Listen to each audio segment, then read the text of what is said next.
Thank you for joining us today. I'm here with Dan Kern, the President-elect and past President of the Citrus County Builders Association, one of the economic partners of the Chamber and about 12 other organizations. And by the way, thank you for y'all's participation in the Economic Alliance. You're quite welcome. We've kind of dusted that off to try to become an advisory board to this county commission, who I think is somewhat listening to the needs of the business community. Seems to be, yeah. Seems to be, which is wonderful. The jury's still out. It always is, but I think largely they're listening to us. I couldn't agree with you more. Absolutely. So the goal is, I've worked in the restaurant. I'm going to walk you through a scenario. I worked in the restaurant industry. I'm tired of it. It doesn't pay a whole lot, whatever my reasoning is. And I'm kind of interested in, wow, I wouldn't mind being an apprentice for a plumber and to try to,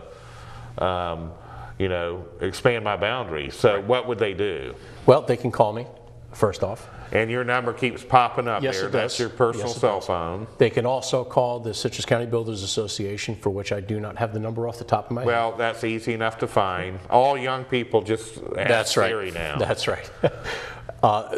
We are having that job fair on October 7th. I encourage you strongly to come out and see what the individual trades have to say and can offer. Ultimately, our vision for the program is we want to do some classroom training. Carl Jones, our building official, has generously stepped up to offer his personal time to help That's and breaking teach news. teach some code and the importance of local codes and whatnot, to give some sort of background on that, which is wonderful. But the curriculum that we've selected also teaches some blueprint reading, basic construction math, the basic skills that you would need to break into just about any construction field. And then with that, we want to dovetail that into an apprenticeship program. Ultimately, what I'd like to see is maybe spend a little time in each of the trades, and then at the end of it decide what you want to do. Or if you want to focus on one particular trade, that's also would be available.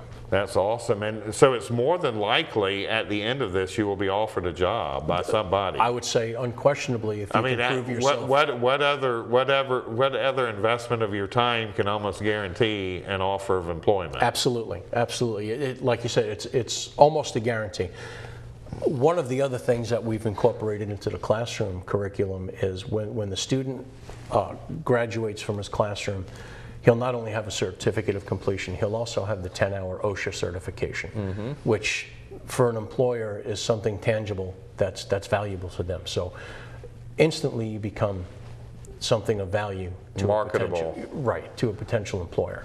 Well, that's just great news. So they can immediately find out more information, or heck, if you think you're qualified and you've moved here from another area, that's right, call you now. Absolutely. And you can probably give them some leads on employment. Absolutely, absolutely. Like I said, everyone in the field right now is looking, whether it be plumbers, electricians, roofers, I think it's the number one thing that I hear right now is, and it's a good thing to hear, right, but it's frustrating, right, is that I need help. What's frustrating about it too, Josh, and you alluded to it, is the fact that our unemployment is so high, but yet we have all these openings. It just, it doesn't make any sense other than, you've got to get people out. You've got to get them interested and get them involved. And you've got to incentivize it. Yes. I mean, if you can sit home and say, well, I don't want to do that. And collect a check. Then it becomes difficult. And I don't want to be cynical to the point where that's what society is. But I will tell you, it's like, hey, there's a job on the corner down there. I can remember people standing in Jacksonville holding signs, I'll work today and construct. We'd pick people up. They wanted to, they were down on their luck, and we pick them up and put them to work. Absolutely. You don't see a whole lot of that anymore. And if you do, it's not legit. That's what they're doing for a living. Yeah, they don't want to work. They just want I'm broke. Can you give me $1? Not work.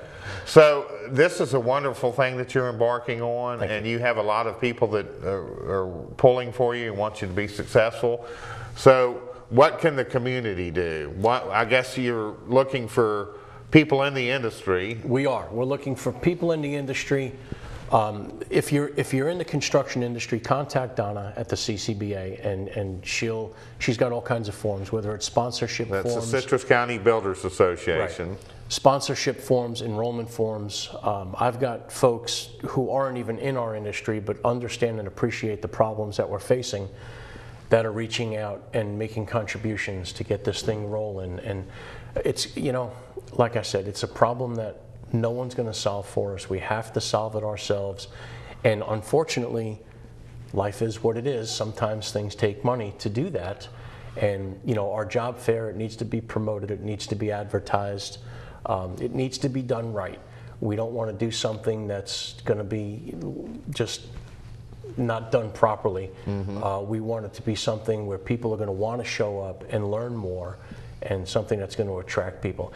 And we're looking anywhere from the high school kid, getting out of high school, on up through the individual in his 20s or her 20s who realize that, maybe what I've decided to do is not the best course, and there's opportunity elsewhere. I'm here to tell you there's plenty of opportunity in this county for someone who's willing to work to make a self-made fortune if they have the drive. And if you prove yourself, you're probably going to make better than an average wage. Oh, absolutely. Because the contractor's not going to want to have you, they want to do something to hang on to you. So right. you can pretty much, it's like the show that I did last week was on a shortage of nurses. Well, when there's a shortage of something, and if you're competent, I think that you can negotiate a pretty good position for yourself. Put you in the driver's seat. That's exactly right. And there's all kinds of jobs out there, and I'm not knocking any of them. If you're working, that's wonderful. Sure. But why not better yourself? Why take a job for $7.50 an hour or whatever it is when you can start at 12 or 13 or more? Exactly. And a lot of folks that I know started out working for somebody else, and they ended up with hanging their own shingle out there eventually. Most folks I know who have made it in this business have done it exactly. They started as a stucco apprentice, and now they're own a stucco business. That's exactly right, Josh. So there's great opportunity. As I said before, it's the American dream. Put on your hard shoes and get up every morning, go to work. Work hard, play hard. You guys are doing a tremendous job. Call Dan, call the Chamber, call the Citrus County Builders Association. I think I'm going to have you back on. Love to. As the job fair gets closer. Yes, please. To give people a reminder. But if you're ready to go to work in the trade, call Dan right now. No excuses. Thank you, sir. Josh, thank you. Hang around. We have one more segment.